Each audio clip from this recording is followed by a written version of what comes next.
Fire is a natural process that some plants and animals depend on. For much of the history of Great Smoky Mountains National Park, fires within park boundaries were suppressed.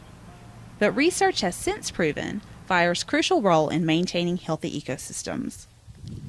In Cades Cove, the park's fire and resource management staff uses prescribed burns to prevent open fields from being reclaimed by forest. A cultural artifact from its days of settlement, the cove's pastoral character and wildlife viewing opportunities make it a favorite destination in the Smokies. Prescribed burns preserve an open landscape, similar to that which would have existed back in the days of the farming community. This process also encourages native species of grasses to grow, which benefits wildlife like deer, turkeys, and ground-nesting birds.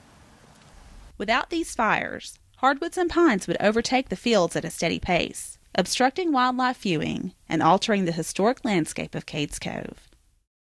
We start planning these burns a couple years in advance. We talk with the fire ecologist and the wildlife and the plant ecologist and come up with a plan as to which fields we want to burn and how often we want to burn them. It's usually about 500 to 600 acres per year. As we get closer to ignition day, we'll start watching the weather and see if we have a window coming up with favorable weather conditions. We'll come out and mow containment lines around the fields.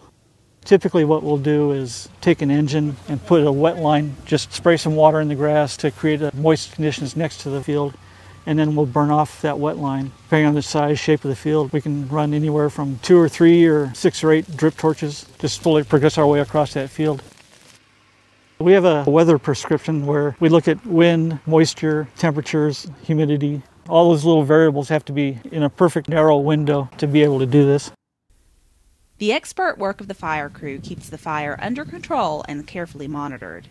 As the smoke clears, wildlife will quickly return to these fields as the fire crew moves on to another section.